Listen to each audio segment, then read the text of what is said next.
Friends, कैसे हैं आप? उम्मीद करती हूँ अच्छे ही होंगे।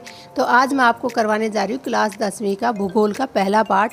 इसमें मैं आपको करवाऊंगी भाग 3। इसमें मैं आपको भूमि के बारे में बताऊंगी कि भू संसाधन क्या होते हैं। अगर आपको मेरी वीडियो पसंद आ रही है तो मेरे चैनल को सब्सक्राइब कीजिए, वीडियो को लाइक कीजिए और अगर आपको कुछ भी पूछना है तो कॉमेंट करके आप मुझसे पूछ सकते हैं। तो चलिए मेरी वीडियो की तरफ।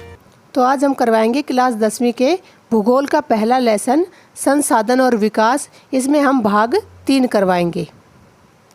तो भाग 3 में हम करवाते हैं भू संसाधन। भू संसाधन क्या होते हैं? भू से होती है भूमि और संसाधन का क्या अर्थ है? मानव आवश्यकताओं की पूर्ति के लिए उपलब्ध साधन, ये कहलाते हैं संसाधन। ठीक है, तो भूमि क्या है? एक प्राकृतिक संसाधन है। इस पर हम रहते हैं और आर्थिक रूप से इसका उपयोग करते हैं, मतलब आर्थिक रूप पैसा कमाने के लिए भी हम इसका उपयोग करते हैं, क्योंकि मानव जीवन बिना पैसे के नहीं चल सकता। भूमि हमारे किस किस काम आती है? मानव जीवन के लिए, वन्य जीवन के लिए। वन्य जीवन क्या होता है? पेड़ पौधे, प्राकृतिक वनस्पति, जो भी प्रकृति की वनस्पति है, झाड़ियाँ हैं, पेड़ पौधे हैं, जो भी हैं। संचार व्यवस्था, संचार में उपग्रह, मीडिया, इंटरनेट सभी आता है। परिवहन व्यवस्था, परिवहन में सड़कें भी आती है और संसाधन भी आते हैं। और कृषि जो है हम भूमि पर करते हैं, तो भूमि हमारे इन सभी चीज़ों के काम आती है। तो जो भूमि है उस पर विभिन्न आकृतियाँ हैं। कैसी आकृतियाँ? मैदान हैं, पर्वत हैं और पठार हैं। जो भूमि है उस पर 43% क्या है? मैदान है, जो हमारे कृषि और उद्योग धंधे के काम आते हैं। उसके बाद आते हैं पर्वत। 30% क्या है? पर्वत है। इसमें 12मासी जो नदियाँ बहती रहती हैं उनके लिए पर्वत काम आते हैं और पर्यटन, जो हम घूमते फिरते हैं, उनके लिए पर्वत काम आते हैं। फिर है पठार। तो पठार क्या होते हैं? पठार है इसमें 27% और इन पठारों में वन होते हैं और जीवाश्म ईंधन होते हैं। जीवाश्म क्या होते हैं? जीवों के जो अंश होते हैं, यानी जो मर जाते हैं और वो दब दब के उनका क्या रूप हो जाता है? वो ईंधन के रूप में आ जाते हैं। और इन पठारों में क्या पाए जाते हैं? खनिज। अब आप कहोगे कि पर्वत और पठार में क्या अंतर है? तो जो ऐसी सिचुएशन में होते हैं वो कहलाते हैं पर्वत, ठीक है। और जो ऐसे होते हैं वो होते हैं पठार, यानी इनकी सतह क्या होती है? समतल होती है। ये ऐसे जो है शीर्ष नहीं बनता इनका, ठीक है। तो ये पठार होते हैं, ठीक है। अब ये देखिए, मैं एक चित्र अनुसार इनको दिखा रही हूँ। तो देखिए, इसमें मान लो ये पृथ्वी है। पृथ्वी के ऊपर जो है ये एरिया, इतना एरिया जो है 43% ये मैदान है और ये इतना एरिया 27% ये पठार है और इतना एरिया ये क्या है? 30% पर्वत है। तो ये भू आकृतियों के क्षेत्र हैं। फिर ये भूमि किन किन कामों में आती है, क्या क्या उपयोग है इनके? तो देखिए, सबसे पहले वन। एक तो वनों के काम आती है भूमि। फिर गैर कृषि भूमि, मतलब जहाँ पर कृषि नहीं होती और हमारी सड़कें, इमारत और हम जो उद्योग अगर लगा लेते हैं, जिस भी भूमि पे ये चीज़ें होती हैं वो आती है गैर कृषि भूमि में, मतलब कृषि यहाँ पर नहीं होती। तीसरा होता है भूमि का प्रकार बंजर। वो बंजर होती है, उस पर खेती नहीं की जा सकती। चौथे नंबर पे आते हैं स्थायी चारागाह। ये चारागाह होते हैं, ये मतलब हम स्थायी होते हैं, यहाँ हम और कोई काम में इस ज़मीन को नहीं ला सकते। फिर होते हैं उपवन, यानी बाग बगीचे। फिर छठे नंबर पे आते हैं कृषि योग्य बंजर भूमि। मतलब भूमि कैसी है? कृषि योग्य है, लेकिन वहाँ पर 5 वर्ष से खेती नहीं की गई है, यानी वो कृषि योग्य होने के बाद भी कैसी है? बंजर भूमि। फिर आता है वर्तमान प्रति भूमि। ऐसी भूमि जहाँ 1 वर्ष से खेती ना की गई हो, मतलब 1 वर्ष से प्रति भूमि क्यों कहते हैं? इस पर परत जम जाती है जब हम इस पर खेती नहीं करते। पुरातन प्रति भूमि, जो पुरानी हो गई है, यानी 1 साल से लेकर 5 वर्ष तक उस पर खेती ना की गई हो, उसे हम कहते हैं पुरातन प्रति भूमि। फिर होता है शुद्ध या निवल बोया क्षेत्र, मतलब जो प्योर, जिसको हम बोते हैं, ठीक है, जो उपजाऊ है भूमि, जो कृषि के काम आती है। 1 वर्ष में 1 से अधिक बार जहाँ खेती की जाती है उसे हम शुद्ध निवल बोया क्षेत्र कहते हैं। अब हम पढ़ते हैं भारत में भू उपयोग प्रारूप, कि भारत में जो भूमि का उपयोग है वो किन आधारों पे किया जाता है। तो इसको जो निर्धारित करते हैं भू उपयोग को, वो 2 तरह के तत्व हैं, भौतिक कारक और मानवीय कारक। भौतिक कारक वो होते हैं जो स्वयं बनते हैं, उनको बनाता नहीं है कोई भी, ठीक है। मानवीय कारक क्या होते हैं? जो मनुष्य स्वयं बनाता है। तो भौतिक कारक में क्या आता है? भू आकृति। अब पहाड़ है या फिर ऐसे पठार हैं या फिर समतल है, ये सभी अपने आप आकृतियाँ बनती है, कोई मनुष्य इनको नहीं बनाता है। फिर डिपेंड करता है वहाँ की, जैसी यहाँ पे भू आकृति है, पहाड़ है या पठार है, कैसी भू आकृति है, उसी आधार पे वहाँ की जलवायु होती है और वहाँ की मिट्टी भी जो है उसी प्रकार की होती है। तो उस जलवायु और मृदा के प्रकार को देखते हुए वहाँ के लोग वहाँ पर उसी प्रकार की खेती करके रहते हैं, उस भूमि का उपयोग ऐसे ही करते हैं। जैसे पहाड़ है, पहाड़ों पे क्या बनाएंगे, बागान हो सकते हैं चाय के, तो पता है कि भाई अगर वहाँ पे हम गेहूँ बोएंगे तो वो गेहूँ नहीं हो सकते। तो इस प्रकार जो जलवायु, जो भू आकृति, जैसा वातावरण है वैसे ही वहाँ पर हमें रहना पड़ता है, उस भूमि का उपयोग करना पड़ता है। अब आता है मानवीय कारक। मानवीय कारक क्या कहलाता है? जो मनुष्य द्वारा स्वयं निर्मित कारक है। मनुष्य जनसंख्या है, मनुष्यकृत है, प्रौद्योगिक क्षमता है, मतलब जो टेक्नोलॉजी होती है वो भी मनुष्य के द्वारा है। संस्कृति, उसने वहाँ की संस्कृति और परंपराएं मनुष्य ने स्वयं निर्धारित की है। तो इन सभी के अनुसार भी व्यक्ति जो है वहाँ पे रहना पसंद करता है।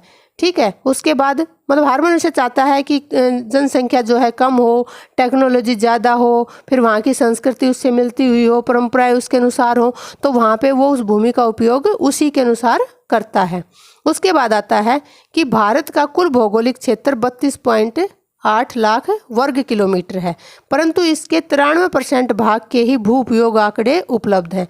यानी जो है 7% जो है भूमि के उपयोग के आंकड़े ही हमारे पास नहीं है। क्यों नहीं है?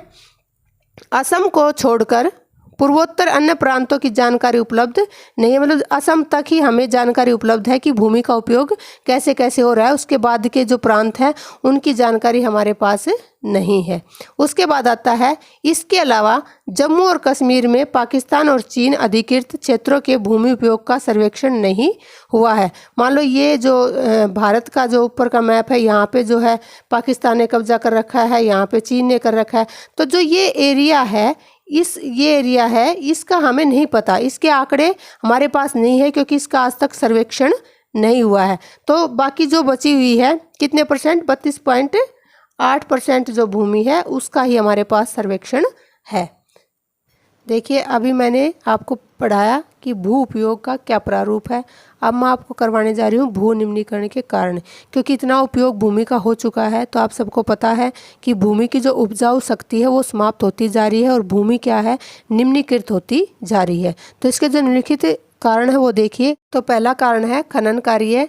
आप सभी को पता है कि भूमि के नीचे बहुत सारे खनिज पदार्थ पाए जाते हैं और उन खनिजों को निकालने के लिए वहाँ बड़ी बड़ी मशीनें लगाई जाती हैं, और जब वो खनिज निकल जाते हैं तो उस भूमि को ऐसा का ऐसा छोड़ दिया जाता है। चित्र में देखिए आप कि यहाँ पे बहुत बड़े बड़े खड्डे हो गए हैं, इनको दोबारा से भरा नहीं जाता। ठीक है, और इसमें पशु भी गिर के मर जाते हैं। बहुत सारी जो आसपास के एरिया के खेत हैं, हवाओं के साथ उनके उपजाऊपन जो कण होते हैं वो उसके अंदर चले जाते हैं। तो इस प्रकार भूमि का निम्नीकरण होता है। नंबर 2 पे देखिए, अत्यधिक पशु चारण। कई बार क्या होता है कि ज़मीन के ऊपर जैसे पशुओं को छोड़ दिया जाता है तो वो क्या करते हैं, पशु चारण करते हैं, घास खाते हैं, और घास को वो क्या है कि पूरा का पूरा खा जाते हैं। इससे क्या होता है कि नीचे की जो मिट्टी है वो घास के साथ उखड़ जाती है। तो इससे क्या होता है कि उसके जो उपजाऊ कण हैं वो साथ साथ खत्म हो जाते हैं। इसके बाद आता है वृक्षों की कटाई। हम बहुत सारे पेड़ों को काटते हैं। आप सभी ने देखा होगा कि खेतों के चारों ओर पेड़ लगा दिए जाते हैं। वो क्या करते हैं, जो उनकी जड़ होती है वो मिट्टी को बांध के रखती है। ठीक है, जब इन पेड़ों की कटाई हो जाती है तो ये जड़ हट जाती है और मिट्टी जो है बारिश के साथ, आंधी के साथ उड़ना शुरू हो जाती है। तो इससे भी क्या होता है, भूमि का निम्नीकरण होता है। उसके बाद होती है अधिक सिंचाई। अधिक सिंचाई से भी क्या होता है कि भूमि, मान लो ये भूमि है, इस पे हमेशा पानी भरा रहता है, तो इसमें क्या होंगे, इसमें क्षारीय और लवणीय कण आ जाएंगे। आपने देखा भी होगा खाली पड़े हुए खेतों में जब बहुत पानी भर जाता है और उसके बाद वो पानी सूखता है तो पपड़ी जमती है सफ़ेद सफ़ेद सी, तो वो क्या करती है, वो भूमि को खराब करती है। और सबसे ज़्यादा ये जो समस्या है ये कहाँ पे है, पंजाब के अंदर है, क्योंकि यहाँ पे बांध बना हुआ है, पानी की कमी है नहीं, तो वो खेतों में भरा रहता है। उसके बाद आता है औद्योगिकरण। औद्योगिकरण भी क्या करता है, भूमि को जो है खराब करता है। क्यों करता है? क्योंकि आप सभी को पता है उद्योगों में से गंदा धुआं निकलता है जो वायु को प्रदूषित करता है। उसमें से बहुत सारे अवशिष्ट पदार्थ निकलते हैं जिनको नदियों में बहा दिया जाता है, तो जल का भी प्रदूषण होता है। और वो जल जब खेतों में जाता है नहरों के माध्यम से, तो उस भूमि को भी वो खराब करता है। तो इस प्रकार औद्योगिकरण क्या है, सबसे बड़ी समस्या है भूमि निम्नीकरण की। उसके बाद आता है अपरदन। अपरदन क्या होता है कि जैसे भूमि है, भूमि मान लो ये भूमि है, तो इसमें से जो है हवा के साथ जो मुख्य उपजाऊ कण होते हैं वो उड़ के दूसरी तरफ चले गए, और या बारिश के साथ जो है ये कण जो हैं बह गए, तो ये क्या होता है, अपरदन होता है। तो इससे भी क्या होता है कि उसकी उपजाऊपन जो होता है वो समाप्त होता है। तो ये थे इसके कारण। और अब हम पढ़ते हैं भूमि निम्नीकरण के संरक्षण के उपाय। तो भू निम्नीकरण का जो संरक्षण है वो निम्न प्रकार से हम कर सकते हैं। सबसे पहले वनारोपण। एक तो हमें पेड़ लगाने चाहिए। मैंने आपको बताया निम्नीकरण के कारण उसमें क्या हुआ था, वृक्षों की कटाई। तो इसका उपाय क्या होगा, पेड़ लगाना। ठीक है, तो हमें ज़्यादा से ज़्यादा पेड़ लगाने चाहिए ताकि इनकी जड़ें मिट्टी को अपनी जड़ों में रोक सके और निम्नीकरण होने से ज़मीन को बचा सके। दूसरा, चारागाहों का उचित प्रबंध। ये नहीं है कि कहीं भी गाय पशुओं को छोड़ दिया जाए, उनका क्या है कि उचित प्रबंध करना चाहिए। एक निश्चित जगह होनी चाहिए और वैसे प्रबंध करना चाहिए, ना कि उनको खेतों में छोड़ना चाहिए। उसके बाद आता है कांटेदार झाड़ियों से रेतीले टीलों पर मजबूत बनाना। अब रेतीले टीले क्या होते हैं, हवा के साथ ये जो इनकी कण है ये उड़ के दूसरी जगह चले जाते हैं। ऐसे क्या होता है कि इनके जो भूमि का क्या होता है, निम्नीकरण होता है, मतलब उपजाऊपन चले जाते हैं। तो क्या करना चाहिए, इन टीलों के ऊपर क्या लगानी चाहिए, कांटेदार झाड़ियाँ, ताकि उनकी जड़ें इन टीलों की मिट्टी को बांध के रख सकें। तो चौथे नंबर पे क्या आता है, बंजर भूमि का उचित प्रबंधन। कई बार मैंने आपको बताया कि कई कई साल तक भूमि को जो है खेती नहीं करते, उन पे बोते नहीं उनको, तो वो बंजर हो जाती है। ठीक है, तो हमें क्या करना चाहिए, कई बार जो है कटीली झाड़ियाँ वगैरह उगाती हैं, तो हमें क्या करना चाहिए कि उस भूमि को साफ करके और उसको जो है उपजाऊ बनाना चाहिए, खेती के लिए उपयोग में लाया जा सके, ऐसा उसको बनाना चाहिए। उसके बाद आता है फसलों की उचित कटाई। कई बार क्या होता है, मशीनों से फसलों की कटाई करवा देते हैं और फिर फसलों के जो बचते हैं नीचे कण उनको जला देते हैं। इससे क्या होती है कि भूमि की उर्वरकता खत्म होती, समाप्त होती है। तो हमें ऐसा नहीं करना चाहिए, उसकी कटाई उचित तरीके से करनी चाहिए। फिर है खनन प्रक्रिया पर नियंत्रण। मैंने आपको बताया कि गड्ढे हो जाते फिर उनको भरते नहीं। जब अगर खनन हो रहा है, खनन होने के बाद एक प्रक्रिया करनी चाहिए कि उन गड्ढों को दोबारा से भरा जाना चाहिए। ठीक है, उसके बाद खनन के बाद भूमि का उचित प्रबंधन। उस भूमि को जो पहले जैसे और भूमि होती है समतल, ऐसे ही उसका उपयोग करना चाहिए ताकि जो है भूमि की उर्वरकता या उस भूमि का अनुपयोग ना किया जा सके। अब गड्ढे रहेंगे तो उसका कोई उपयोग नहीं, अगर भर दिया जाएगा तो उसका उपयोग किया जा सकता है। औद्योगिक जल के परिष्करण के बाद जल विसर्जन। अब इसमें क्या होता है, मैंने अभी आपको बताया कि उद्योगों से जो गंदे अपशिष्ट पदार्थ निकलते हैं उनको जो है जल में बहा दिया जाता है। लेकिन अगर उस गंदे जल को परिष्करण मतलब प्योरीफाई करके दोबारा से और फिर उसको विसर्जित किया जाए तो उसके जो अवशिष्ट पदार्थ हैं वो अलग हो जाएंगे। तो इस प्रकार जो है भूमि का निम्नीकरण नहीं होगा। फिर है कि सड़कों के किनारे ज़्यादा से ज़्यादा वृक्ष लगाने चाहिए। ठीक है, उसके बाद होता है वनोन्मूलन की रोकथाम। मतलब ऐसा कोई प्रावधान बनाना चाहिए कि वनों का जो है उन्मूलन, उनको समाप्त ना किया जाए और ज़्यादा से ज़्यादा पेड़ लगाए जाएं। सिर्फ ज़रूरत के ऊपर ही जो है वनों की कटाई होनी चाहिए, अदरवाइज उस पर बैन लगाना चाहिए।